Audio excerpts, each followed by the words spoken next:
Hello students, हम class 9 का chapter 6 कर रहे हैं जिसका नाम है लाइंस एंड एंगल्स। ओके, आज हम इसकी एक्सरसाइज 6.3 का इंट्रोडक्शन पार्ट कंप्लीट करेंगे जो कि हमें 6.3 एक्सरसाइज समझने में काफ़ी हेल्प करेगा। ठीक है, इसकी 6.1 और 6.2 हम एक्सरसाइज ऑलरेडी कंप्लीट कर चुके हैं। आपने वो नहीं देखी हैं तो आप चाहें तो वो वीडियोस चेकआउट कर सकते हैं। ठीक है, स्टार्ट करते हैं एक्सरसाइज 6.3 का इंट्रोडक्शन पार्ट। ओके, तो हमारे पास यहाँ एक थ्योरम है, थ्योरम 6.7। थ्योरम में क्या गिवन है कि जो sum of the angles of a triangle is 180 degree. किसी भी ट्राइंगल के एंगल्स का सम कितना होता है? 180 डिग्री। ठीक है, ये हमें इस थ्योरम में प्रूव करके दिखाना है। बहुत इजी थ्योरम है और इम्पोर्टेंट है, तो आप इसको ध्यान से समझिएगा। ये हमने एक ट्राइंगल लिया PQR। ये इसमें 3 हमारे पास एंगल्स हैं। मान लो ये 1 है, ये 2 है और ये 3 है। हमें क्या प्रूव करना है? क्या प्रूव करना है हमें? Angle 1 plus angle 2 plus angle 3 equal होंगे 180 डिग्री के। ठीक है, कैसे प्रूव करेंगे? जो हमने अभी तक 6.1 6.2 में पढ़ा है उन्हीं बातों का यूज़ करके। इसीलिए बोल रही थी, अगर आपको पिछली वीडियोज़ आपने नहीं देखी हैं तो आप चाहें तो उनको चेकआउट कर सकते हैं। अब देखो, ये हमारे पास QR एक लाइन है। मैं इसी के पैरेलल होती हुई P पॉइंट से एक लाइन और बनाती हूँ, ड्रॉ करते हैं हम एक लाइन जो कि हमारी QR के ही पैरेलल है। किसके पैरेलल है? QR के। मानो हमने इस लाइन का नाम दे लिया XY। ओके, अब हम यहाँ से हमने ड्रॉ की है ना, तो हम लिखेंगे ड्रॉ XY पैरेलल टू किसके? QR के। आप ऐसे लिख सकते हो XY पैरेलल है QR के। समझ रहे हो? ये हमने ड्रॉ की है। अब यहाँ से अगर मैं देखो रफली फिगर आपको फिर से ड्रॉ करके बताती हूँ जिससे आपको आसानी से समझ में आए। देखो, ये तो मेरी XY हो गई, ये मेरी QR हो गई। अब मैं बात करूँ सिर्फ इसकी PQ लाइन की, तो ये इनकी ट्रांसवर्सल हो गई।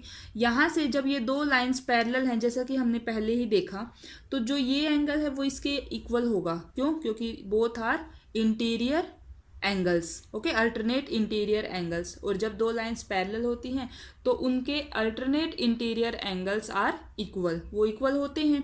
तो यहाँ से मैं इसका भी नाम दे देती हूँ। मान लो ये जो ये वाला बाहर वाला एंगल है, इसको मैंने 4 बोल दिया और इधर वाले को मैंने 5 बोल दिया। तो हम ये बोल सकते हैं कि जो एंगल 4 है वो किसके इक्वल होगा? 2 के।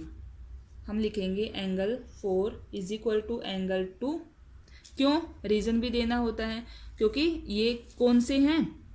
हमारे alternate interior angles. Okay, similarly अगर मैं ये ही दो लाइंस लूँ XY और QR, और अब मैं लाइन ले लूँ ये वाली PR, इनकी ट्रांसवर्सल का काम कर रही है। अब यहाँ से मेरे पास ये वाला एंगल और ये एंगल इक्वल हो जाएंगे, मीन्स एंगल 5 और एंगल 3 इक्वल हो जाएंगे। Reason is same, alternate interior angles are equal if two lines are parallel. Okay, तो हम यहाँ भी लिखेंगे एंगल 3 इक्वल है एंगल किसके? 5 के। Reason is same, alternate interior angle.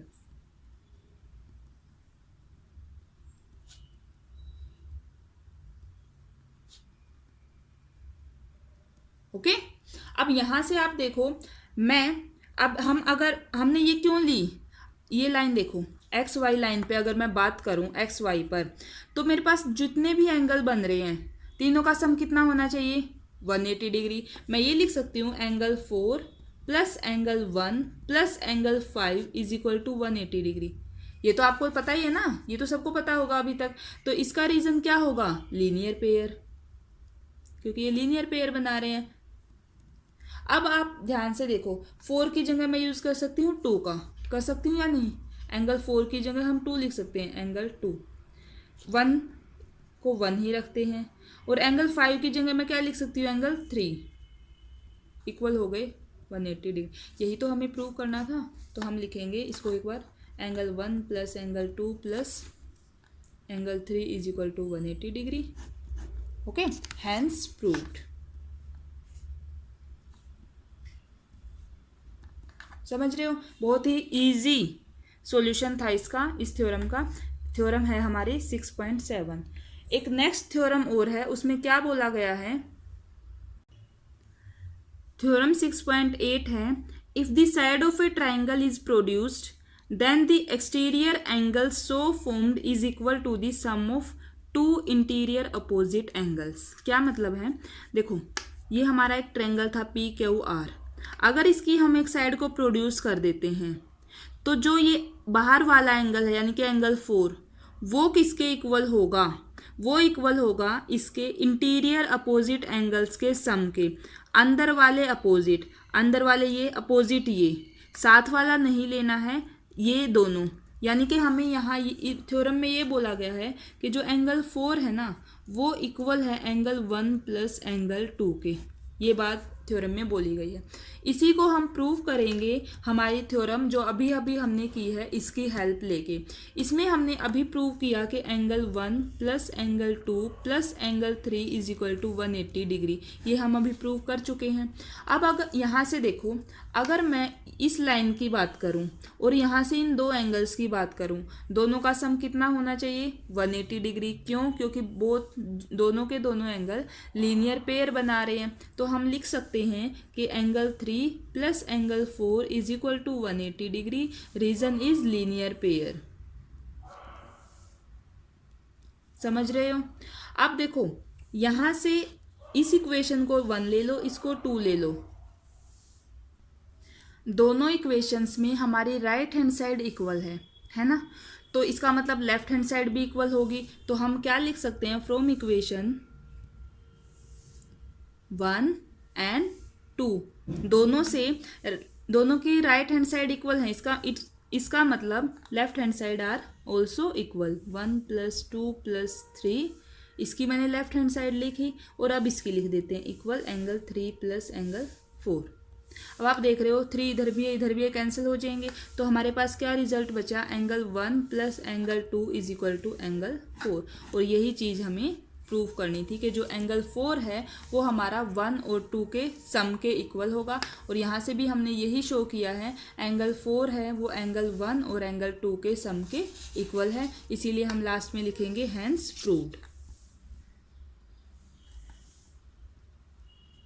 Okay, तो इस एक्सरसाइज में हमारे पास यही 2 थ्योरम्स थी जो इम्पोर्टेंट थी। ये हमने सोल्व कर ली है, इनका प्रूफ हमने कर लिया है। आज के लिए इसको यहीं तक रखते हैं। कल हम इसकी एक्सरसाइज 6.3 स्टार्ट करेंगे। स्टूडेंट्स, ये थी हमारी आज की वीडियो। अगर आपको मेरी वीडियोज़ अच्छी लग रही हैं, आपके लिए हेल्पफुल हैं, तो प्लीज़ वीडियो को लाइक करना, चैनल को सब्सक्राइब करना और अपने फ्रेंड्स के साथ शेयर करना। Thank you.